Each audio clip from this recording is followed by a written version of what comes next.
আমার বাসার জন্য দরকার ছিল একটি এরকম টেবিল। আজকে আমি এই টেবিলটি বানাবো। টেবিলের র ম্যাটেরিয়াল হিসেবে ইউজ করতেছি এখানে বাঁশ। শুরুতে বাঁশগুলা 4 ভাগ করে কেটে নিচ্ছি এবং একটি খাতার মধ্যে মেজারমেন্ট করে নিচ্ছি। বাঁশটাকে কেটে ফালি ফালি করে রাখবো, যেটা টেবিল বানাতে ইউজ হবে। বাঁশের টুকরাগুলা দিয়ে একটা ফ্রেম বানাবো মেজারমেন্ট ফলো করে। ফ্রেমটাকে প্যারেক দিয়ে আটকে নিব যাতে ছুটে না যায় এবং ভালোভাবে একটা একটার সাথে আটকে থাকে। ঠিক এরকমই একটি ফ্রেম বানিয়ে নিয়েছি, যেটা আমার সেলাই মেশিনের মেজারমেন্টের সাথে মিলে।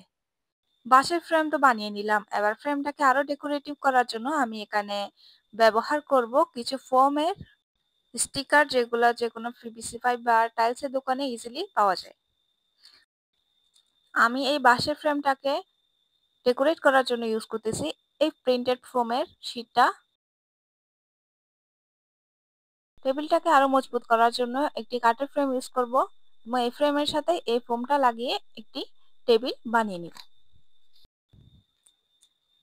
ফোমটাকে টেবিলের সাথে লাগানোর জন্য আমি গ্লোগানের সাহায্য নিচ্ছি। গ্লোগানের সাহায্যে এটা ভালোভাবে টেবিলের সাথে লাগিয়ে নেব।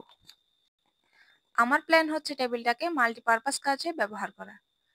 এখানে আমি কাটিং করতে পারি, যেন যেন আয়রন করতে পারি, আবার টুকটাক ডিআইওয়াই কাজেও আমি টেবিলটাকে যাতে কাজে লাগাতে পারি সেজন্য এই টেবিলে আরো কিছু কাপড় দিচ্ছি যাতে আমার আয়রন করতে সুবিধা হয়। এখন আমি লাস্ট এবং ফাইনালি একটি মোটা এবং লম্বা কাপড় নিব, যেটা আমার টেবিল এবং সেলাই মেশিন দুটাকে একসাথে কভার করবে।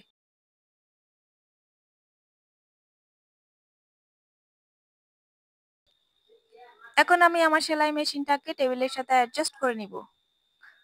সো তৈরি হয়ে গেল আমার সেলাই মেশিন কাম টেবিল। ভিডিওটি ভালো লাগলে অবশ্যই শেয়ার করবেন এবং কমেন্ট করে জানাবেন যে কেমন হয়েছে। ধন্যবাদ। আসসালামু আলাইকুম।